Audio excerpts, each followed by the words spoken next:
Olá pessoal, hoje nós vamos iniciar nosso estudo da disciplina de Projeto e Desenvolvimento de Software e primeiramente eu vou fazer uma revisão de alguns conceitos da disciplina de Engenharia de Software, pois para essa disciplina a gente precisa entender algumas coisas da Engenharia de Software.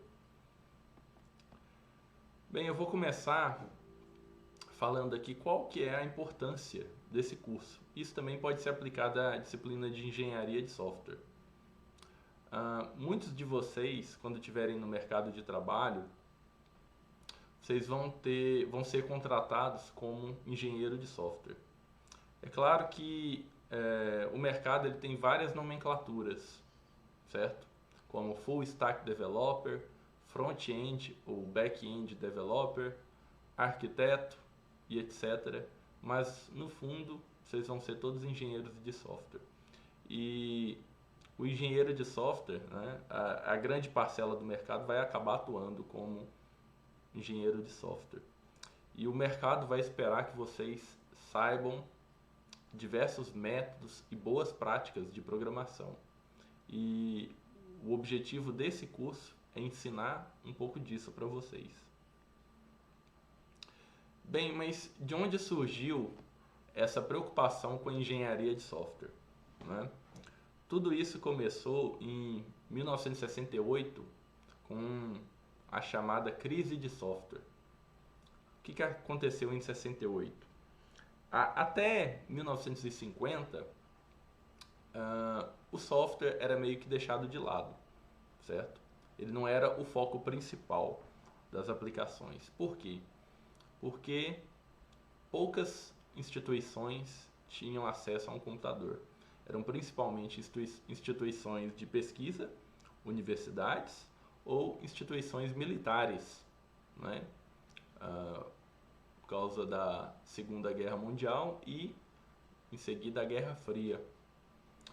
Então, até meados da década de 50, né, os próprios engenheiros eles desenvolviam o software que eles precisavam, porque a grande parte das aplicações eram aplicações científicas, certo?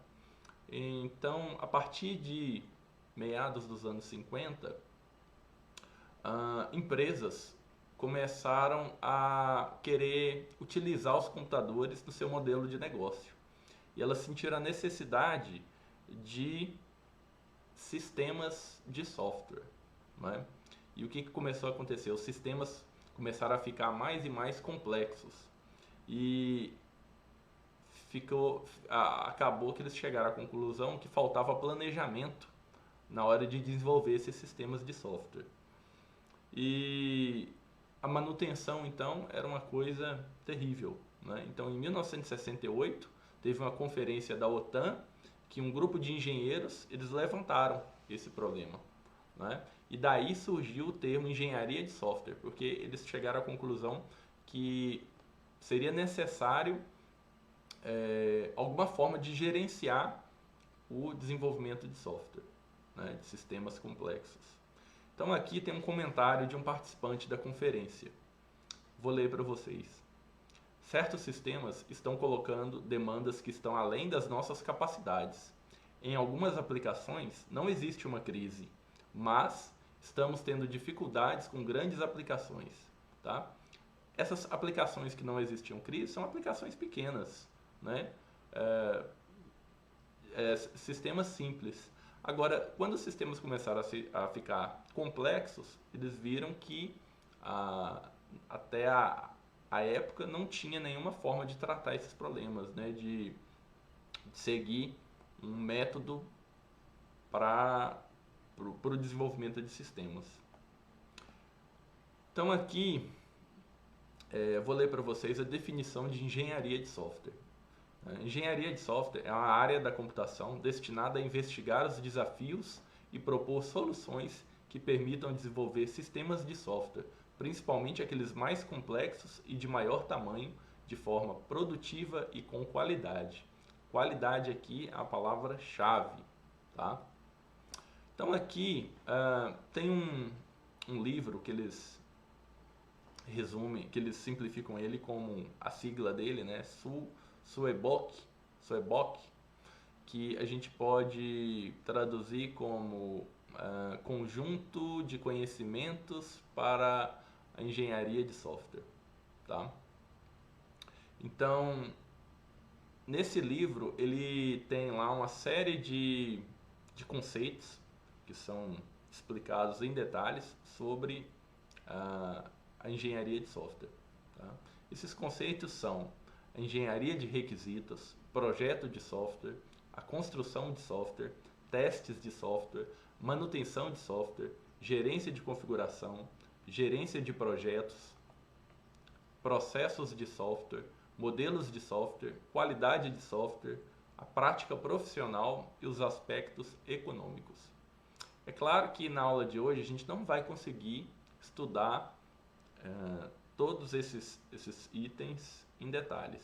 Eu vou tentar passar para vocês só uma abordagem bem superficial, tá? Para a gente relembrar. E depois eu vou disponibilizar o link de um livro muito interessante que eu quero que vocês leiam.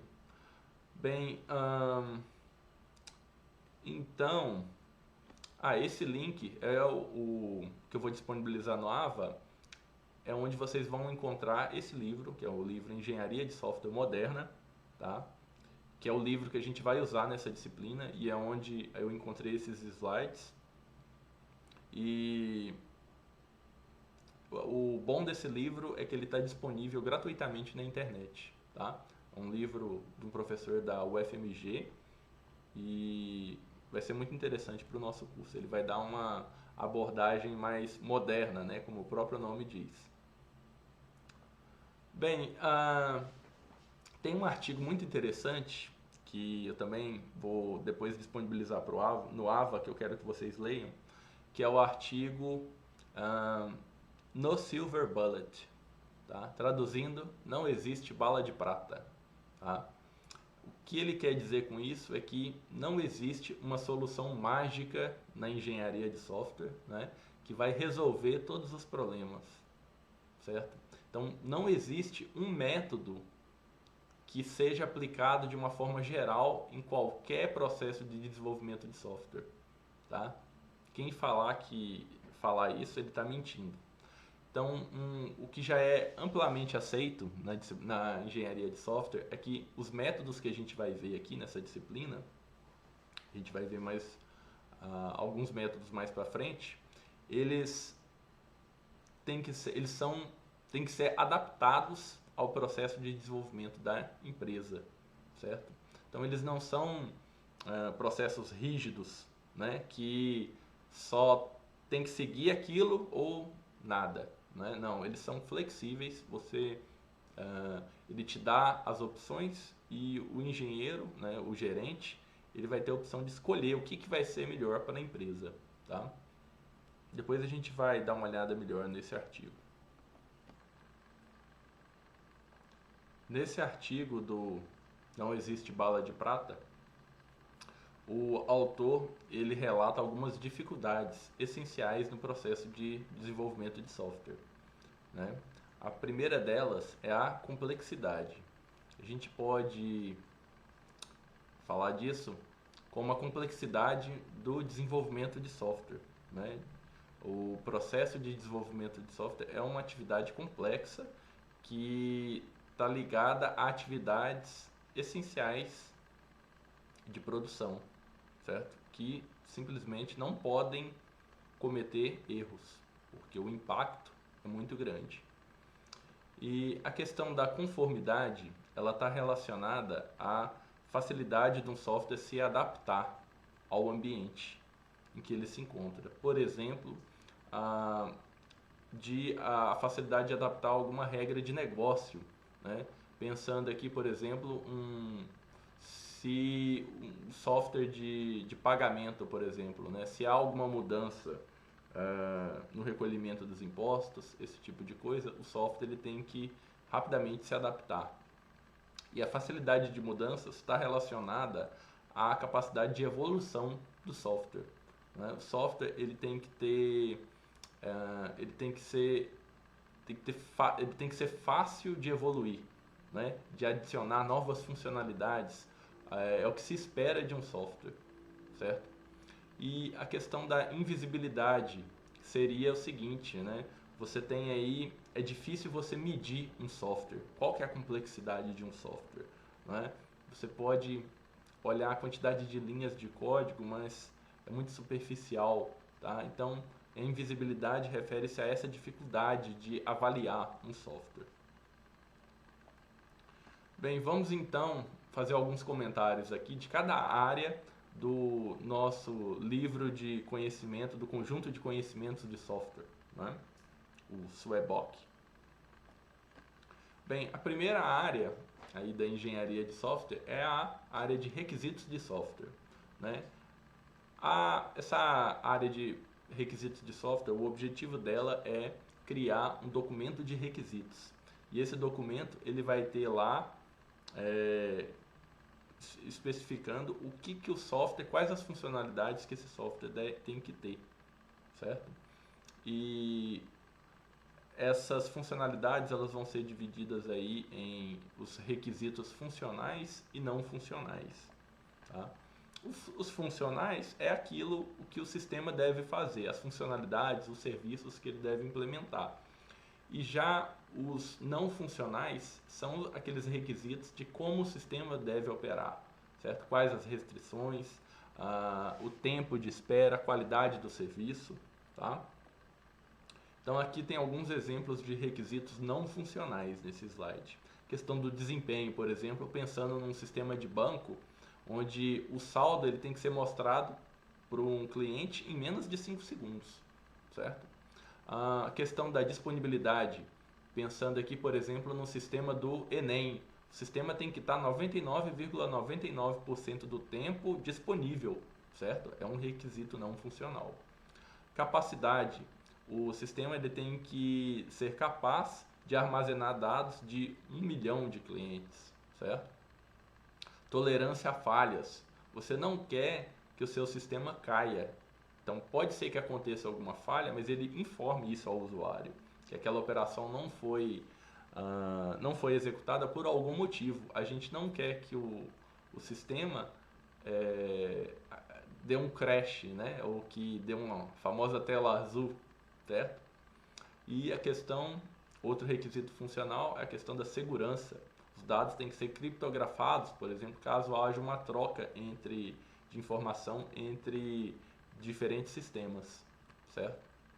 E a questão da segurança hoje está em alta, porque a gente está vendo aí, presenciando que vários sistemas não têm essa preocupação com segurança e eventualmente algum hacker invade algum sistema importante do governo, né?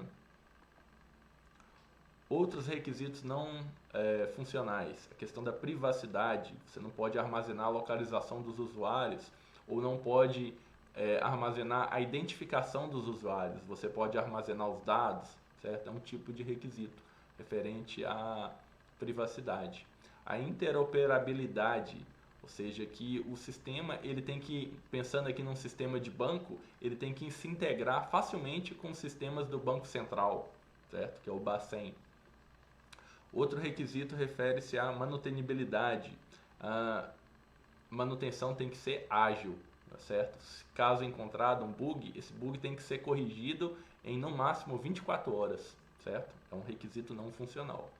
E a usabilidade. A usabilidade aqui é a questão do usuário, né? Esse software ele tem que ter uma versão para celular, uma versão para tablet, ele tem que ter uma versão que seja fácil para quem é deficiente visual, certo? É um requisito de usabilidade. A outra linha aqui da engenharia de software refere-se ao projeto de software, tá? Que é onde vai acontecer a definição dos componentes de um sistema e suas interfaces. Então, nessa etapa, pode ser que você já vai começar ao desenvolvimento de código, mas pensando lá na orientação a objetos, você vai simplesmente desenvolver as interfaces, onde você não vai ter o desenvolvimento em si, mas você vai ter ali a interface dizendo o que precisa ser desenvolvido, tá?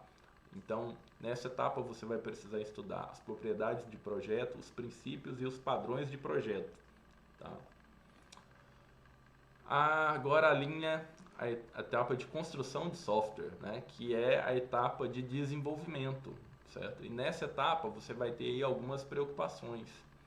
A gente pode incluir aqui a linguagem, primeiramente, qual linguagem vai ser utilizada, quais os algoritmos e as estruturas de dados, as ferramentas, certo? Que são dependentes da linguagem, qual IDE, qual depurador, as bibliotecas e os frameworks e padrões de nome de variável ou das funções e etc. Tá? A outra etapa é a questão dos testes de software, certo? Então, depois que esse teste é executado, que é desenvolvido, ou mesmo durante a execução, você pode fazer já os casos de teste. Esses casos de teste, eles podem ser manuais ou automatizados, tá? A gente aqui pode tentar ver manuais, você vai precisar aí de um tester, né? Alguém especializado na área de teste, que tem em mãos o documento de requisito. Então, no nosso caso, nessa disciplina, a gente pode tentar ver alguns testes automatizados, tá? Para testar especificamente uma função.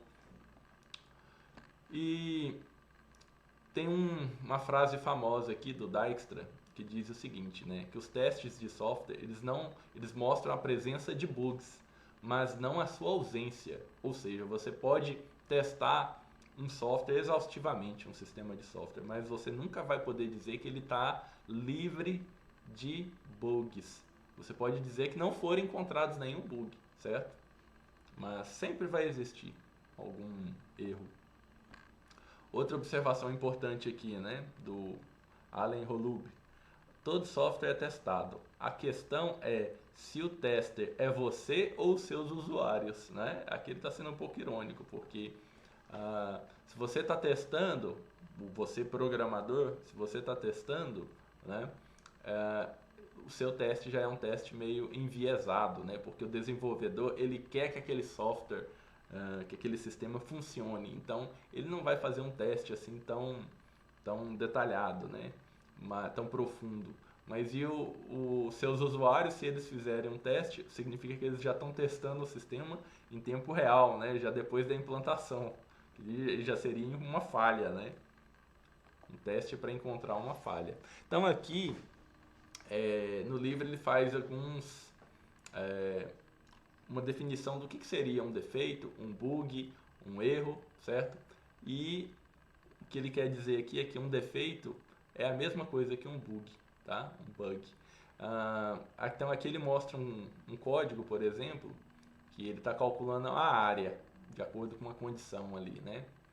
Então essa área está recebendo π vezes raio ao cubo. Então aqui foi encontrado um defeito, certo? Se esse código for executado, ele vai gerar uma falha, certo? Então a falha é a execução, é o resultado de um bug, de um defeito ou de um erro, tá? Então é só essa diferença. E aqui tem uma curiosidade, que é de onde veio esse termo de bug, certo? Bug é porque os primeiros computadores aqui, em 1947, o Grace Hopper, esse primeiro computador, ele usava ainda o componente que veio antes do transistor, que era o relé, certo? Então você tinha aí uma pessoa e o relé queimava com muita facilidade, então esses computadores precisavam de muita manutenção, né? E você tinha uma pessoa ali só por conta de ficar verificando se tinha algum relé queimado ou não. E o que aconteceu? Deu algum problema com algum relé, um erro nesse computador, nesse supercomputador na época, né? E o Grace Hopper foi lá e descobriu que o que causou a falha foi um bug, um inseto, né? Então ele tinha um caderno aqui com um relatório, ele foi lá e colou a mariposa, né? Que causou a falha, e ele colocou aqui, ó, o primeiro caso de bug encontrado no diário dele. E esse diário está em algum museu aí. Então fica essa primeira falha, primeiro bug, né? Outra falha famosa aqui é no caso da explosão do foguete Ariane 5 em 1996. Esse aqui é o foguete sendo lançado, certo? E aqui, 30 segundos depois, é o foguete explodindo e 500 milhões de dólares sendo queimados aí no céu, certo? O que causou essa falha, né? Essa falha aqui terrível, 500 milhões de dólares de prejuízo. Olha só, o comitê fez uma investigação e chegaram à conclusão que a falha foi causada por causa de uma conversão, tá? Você tinha um número real de 64 bits e esse número tinha que ser convertido para um inteiro de 16 bits. Então, na hora de fazer o teste, eles fizeram um teste só com números reais pequenos. Então, chegou um ponto durante a execução, né, o lançamento, que o número real foi armazenado um número real muito grande. E na hora de converter esse número real para um inteiro, deu um overflow, certo? E causou todo esse problema desastroso aí. Então a recomendação foi rever todo o código de bordo. Por causa de uma conversão, tiveram um prejuízo aí de 500 milhões de dólares. Tá? Outro conceito chave aqui é a questão da verificação e da validação, certo? Após fazer a implantação, o desenvolvimento de um software, a gente tem que verificar e validar esse software. A verificação é basicamente o seguinte: você pegar o documento de requisitos, onde tem lá especificando o que o software tem que fazer, e você conferir. O software está de acordo com o documento de requisitos? Tá. Então, está verificado, certo? Então, a verificação é verificar se está de acordo com os documentos de requisitos. Já a validação é o seguinte: você vai pegar o sistema funcionando e vai apresentar ele para o seu cliente. Vai falar, olha, essa funcionalidade aqui ela tem que fazer isso. Vai mostrar para o seu cliente e seu cliente vai dizer, ah, sim, tá certo. Então, beleza. Então, o sistema está validado, certo? Essa é a diferença da fase de validação e da fase de verificação. A validação é com o usuário, a verificação é com o documento de requisitos. Bem, nós temos aqui agora alguns tipos de manutenção de software, né? Eventualmente, ou muito provavelmente, o seu software vai precisar de algum tipo de manutenção, tá?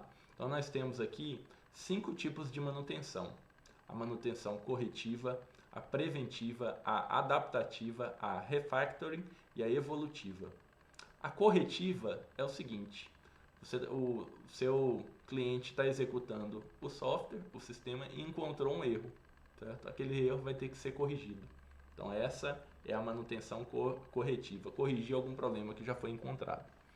A preventiva é o seguinte: alguém está olhando o código lá e conseguiu descobrir que se aquela variável receber um número maior que 10 a quinta, vai dar um problema, vai dar um overflow, certo? Então vamos corrigir esse erro antes que ele aconteça, antes que aconteça uma falha, tá? Então essa é a manutenção preventiva. A manutenção adaptativa, ela é o seguinte: você tem que adaptar o seu software para alguma mudança no ambiente. Por exemplo, esse software aqui ele tem que mudar, ele tem que rodar com uma nova versão do sistema operacional. Ou, no caso, ele tem que rodar, a gente tem que compilar esse sistema numa nova versão da linguagem de programação usada, certo? Então esse é o tipo de manutenção adaptativa. Provavelmente, se você fizer alguma mudança no ambiente, o software vai precisar de alguma manutenção adaptativa. O refactoring. Refactoring é o seguinte: é fazer alguma mudança no código para melhorar a qualidade desse código.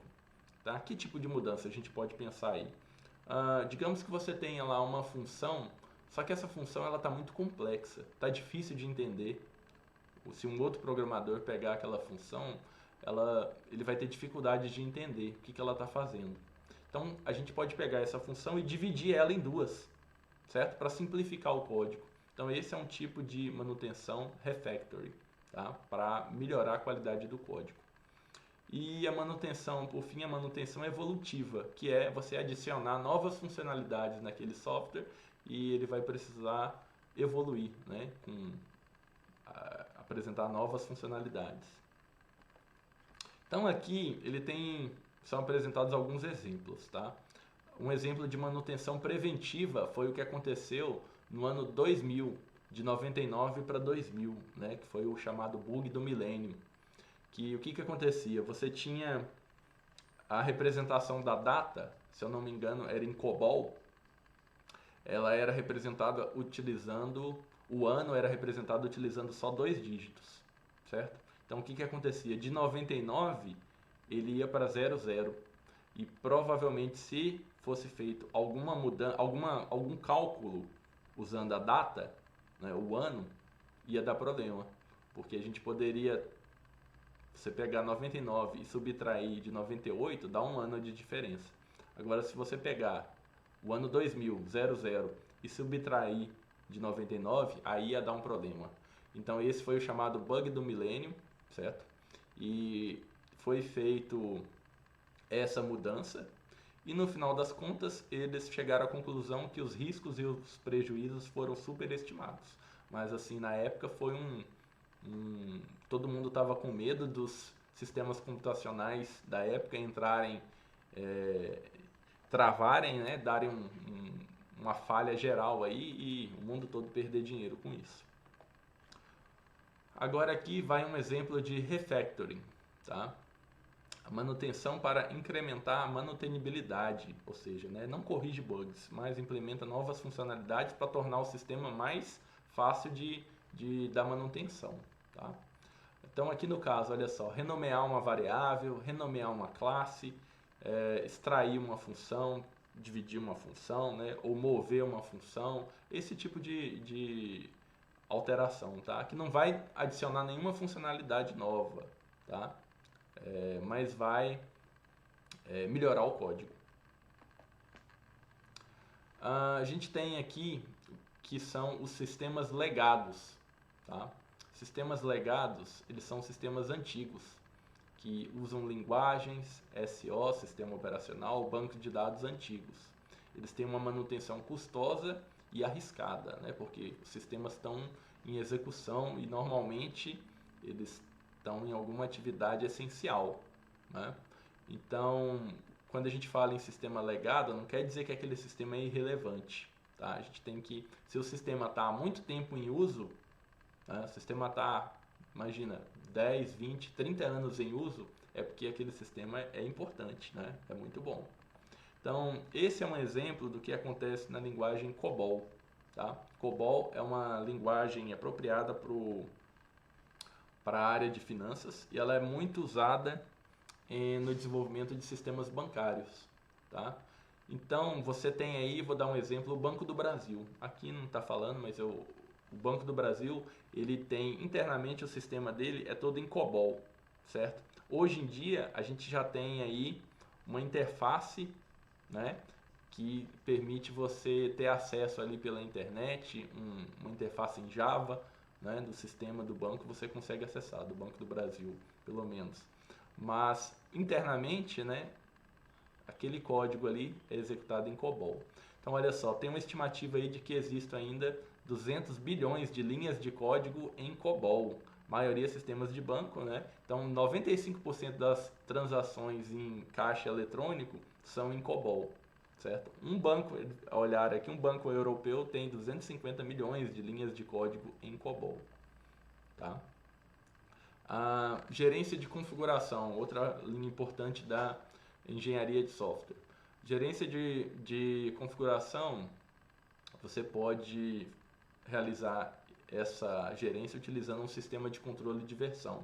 Hoje em dia o mais comum deles é o Git, certo? Onde vocês têm acesso aí ao GitHub ou ao GitLab, tá? O Git ele atua aí como uma fonte da verdade sobre o código, né? Porque ele tem registrado lá toda alteração, né? Então, numa empresa grande, quando você faz uma atualização no sistema e digamos que aquela atualização lá deu um problema gigantesco no sistema, então lá você tem registrado o que foi que causou aquele problema no Git, certo? Então ele permite recuperar versões antigas e fazer um controle de versão, tá? No livro tem um apêndice lá explicando melhor como que usa o Git. Outra linha importante é a gerência de projetos, né, que vai se preocupar aí com as atividades de negociação de contratos, onde vai ter lá os prazos, os valores, o cronograma, a questão da gerência, né, dos recursos humanos, a contratação e treinamento de desenvolvedores, a gerência de riscos, o que pode atrasar o projeto, certo?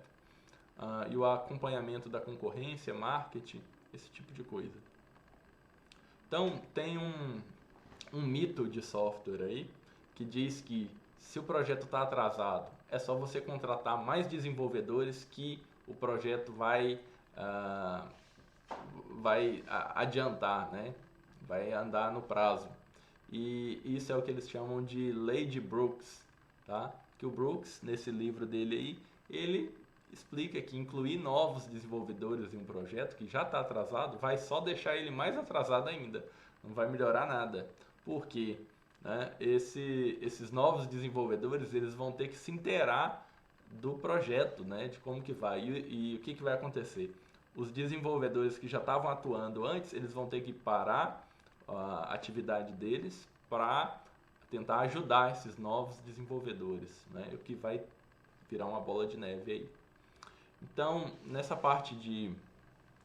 etapa de gerência, né, você tem que ter, no caso o gerente, ele tem que ter aí um contato, né, mais próximo dos stakeholders. Que são os stakeholders? São todas as partes interessadas no projeto, tá? Que são os desenvolvedores ou os clientes, né? O gerente que vai ter acesso. Então, todo mundo que pode afetar o sistema, o projeto do sistema, ou serão afetados pelo sistema. Esses são os stakeholders, tá? Desenvolvedores, clientes, usuários, gerentes, empresas, todo mundo. Bem, nós temos aqui também a parte de processos de desenvolvimento de software, tá? Que nessa etapa de processo de desenvolvimento, né, que é basicamente o que a gente vai ver aqui nessa disciplina, a gente estuda quais as atividades que devem ser seguidas na hora de construir um sistema de software, tá? Nesse livro, ele divide em basicamente dois modelos. O modelo em cascata, que é o waterfall, ou o modelo ágil, que é o que em outros livros a gente vê aí como modelo incremental ou iterativo, tá? Então, o que aconteceu? O modelo em cascata, o waterfall, ele foi proposto aí na década de 70, tá? E ele foi baseado nos princípios da engenharia tradicional, da civil, da mecânica e da elétrica, tá? Então eles tentaram aplicar esses conceitos na engenharia de software. E foi muito usado aí até a década de 90, tá? E ele foi adotado pelo Departamento de Defesa norte-americano. Em 1985, o Departamento de Defesa ele propôs um documento, né, já com os critérios aí desse modelo em cascata. E nesse documento ele virou padrão no Departamento de Defesa e para qualquer um que quisesse desenvolver um sistema para o Departamento de Defesa teria que seguir esse modelo em cascata, tá? Então por isso que ele virou um padrão, né? Então, olha só, o modelo em cascata, por isso que ele é chamado em cascata, né? Porque ele vai caindo, né? Então, o que acontece? Basicamente ele é um modelo sequencial, tá? Para passar para a próxima etapa, eu tenho que terminar a anterior, certo? Então, primeiro a gente vai fazer aí a gente começa nesse modelo pela etapa de levantamento de requisitos, onde vai ser elaborado o documento de requisitos. Esse documento de requisitos em seguida vai passar para a fase de análise, tá? Em seguida para a fase de projeto, onde vão ser propostos aí os modelos, né? Em seguida para a fase de codificação, onde os desenvolvedores vão começar a programar. Em seguida vai ser feita a etapa de testes de todo o projeto do sistema e por fim a fase de implantação, certo? Quais são os problemas desse modelo? Na prática, né, os requisitos mudam.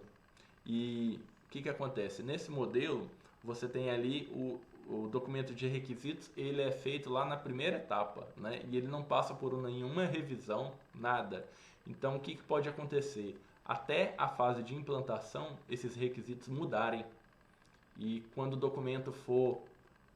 o sistema for implantado, o mundo já mudou, né? Porque pensando num sistema complexo, esse sistema pode demorar aí 1 ano de desenvolvimento, né? E até lá, o mundo já mudou. E na prática também o que acontece é que muitas vezes os clientes eles não sabem o que querem, ou às vezes eles não sabem explicar também para o engenheiro que está elaborando o documento de requisitos. Então pode acontecer algum erro na elaboração desse documento de requisitos e afetar todo o projeto do sistema, certo?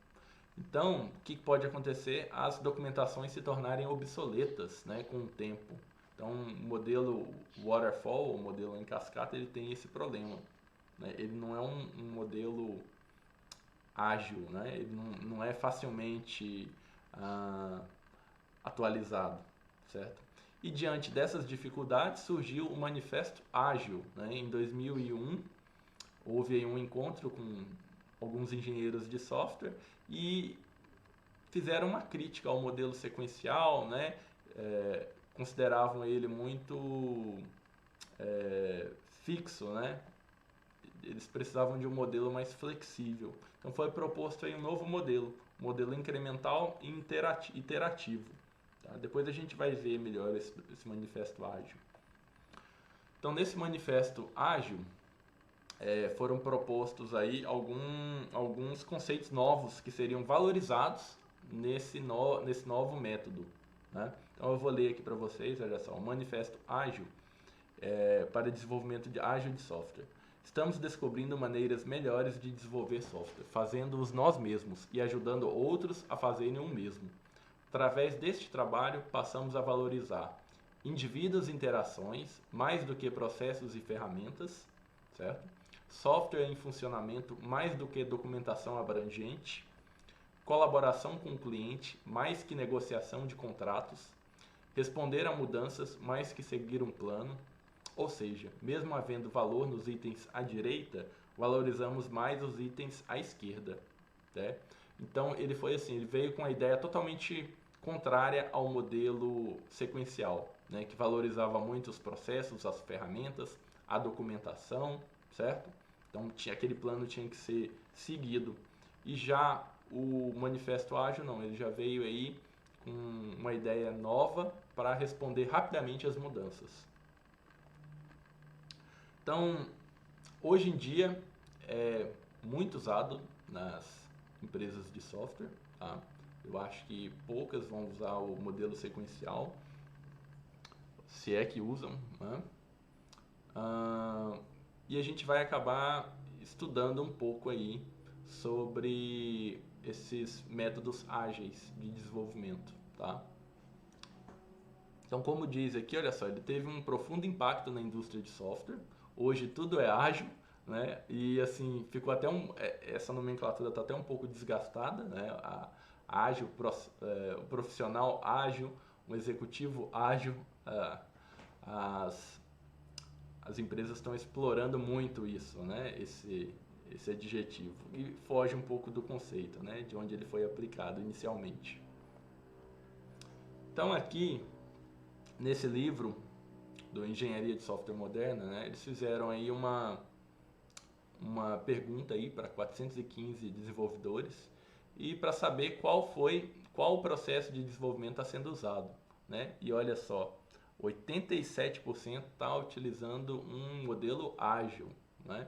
Isso aí é de 2020, desse paper aí, tá? De 2020, então 6% só estão utilizando esse modelo em cascata e 6% aí, 6,3% outros processos. Provavelmente são utilizando processos definidos pela própria empresa, certo? Então aqui é feita uma comparação entre o modelo em cascata e o modelo ágil, tá? Um método em cascata e um método ágil. Então, aqui, ele pega um problema de construir uma ponte, tá? Usando o modelo em cascata, o que vai acontecer?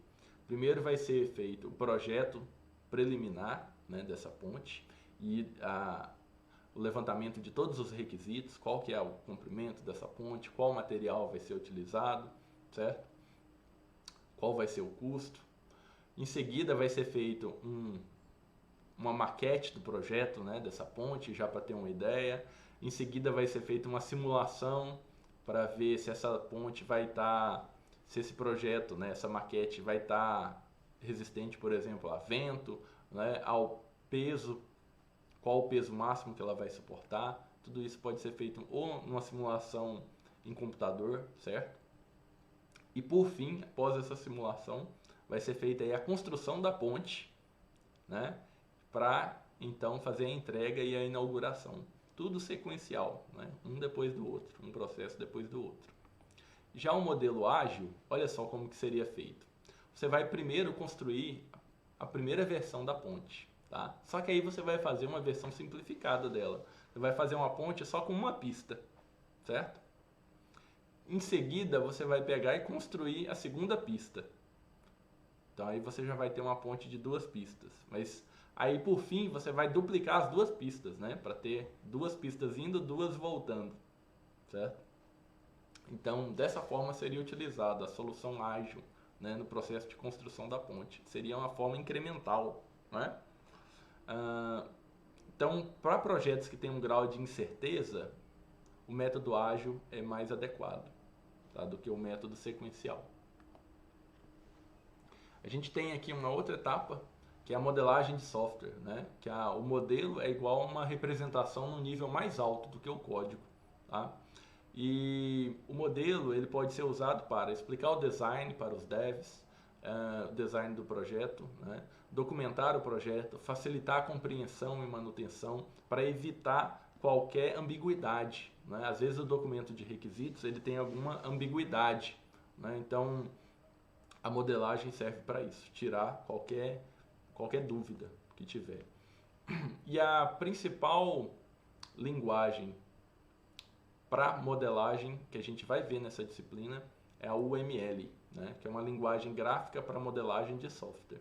Então aqui a gente tem um diagrama de classes, tá? Onde tem uma classe cliente, provavelmente de um sistema bancário, e uma classe conta bancária, certo? Então, o que acontece?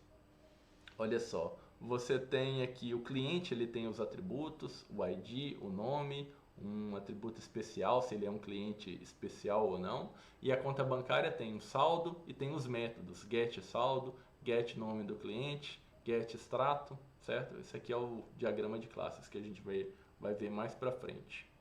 E no caso aqui, olha só, a conta bancária tem atributo, uma setinha ali mostrando o relacionamento, tá? Que a conta bancária ela só pode estar relacionada a um cliente, certo? Um cliente pode ter mais que uma conta bancária, mas a conta bancária ela está relacionada só a um cliente. Bem, outro ponto aqui é a questão da qualidade do software, tá? Nesse livro ele define 2 tipos de qualidade, a qualidade externa e a qualidade interna. A qualidade externa é aquela que você não vai analisar o código, você vai analisar o uso do código, do sistema, né? A correção, se você clica naquele botão e ele vai executar o software corretamente, né? Ou executa, caso não tenha interface gráfica, né? Se o seu sistema está robusto, se ele está extensível, se ele tem reusabilidade, eficiência, compatibilidade, facilidade de uso, tá? E já a qualidade interna é aquela que você vai pegar e analisar o código, vai verificar se o seu código é modular, se o código está legível, está fácil de entender, se ele foi testado, né? Se ele é fácil de dar manutenção, ok? E por fim, no livro lá tem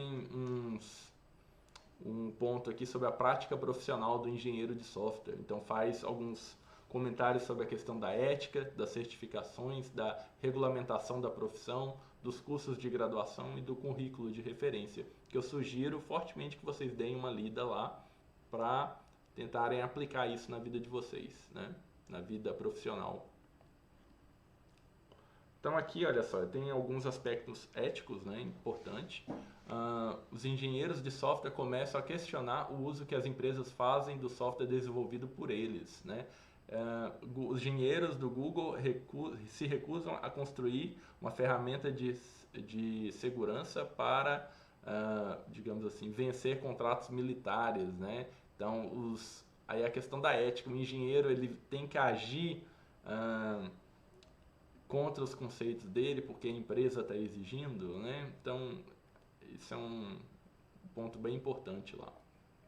Então, aqui tem alguns aspectos econômicos, qual o retorno do investimento no software, como monetizar o software, né? Hoje em dia é um ponto importante, como monetizar um aplicativo de celular, como ganhar dinheiro com isso, né? Quanto cobrar pelo desenvolvimento de um sistema, qual a melhor licença para o meu software, tá? Isso também no livro é bem abordado.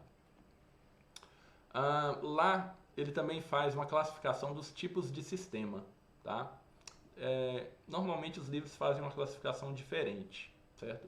Aqui ele classifica só em 3 tipos: o A, o B e o C, certo? O tipo C é o sistema mais simples que tem. São aqueles códigos que a gente faz, tá? Sem grande importância, que eles vão ser utilizados só localmente. Você mesmo vai lá, programa um script para fazer alguma conversão, tá? É esse tipo de software. Então eles são desenvolvidos por 1 ou 2 engenheiros, podem ter bugs, tá? Não tem problema, porque é um sistema descartável. E nesse caso não vale a pena você aplicar todos esses conceitos de engenharia de software, porque você vai ter aí um custo elevado para fazer um sistema que não exige isso, tá? Porque é um sistema sem muita importância. Exemplos de sistemas casuais. No livro lá ele tem um exemplo aqui, olha só, bem simples, que é um aplicativo que você tem um programa que vai mostrar uma locomotiva passando pelo seu terminal. Aqui é um sistema de avaliar, né? Você quer saber a opinião dos seus usuários, certo? Um sistema de votação. São sistemas bem simples, tá? Sistemas B, do tipo B, são sistemas aí que são importantes para uma determinada organização, tá? Sistemas de cadastro de clientes, sistemas financeiros, são basicamente o que a maioria dos engenheiros de software vai trabalhar nesse tipo de sistema. Então, esse tipo de sistema tem um risco grande se você não usar as técnicas de engenharia de software, não?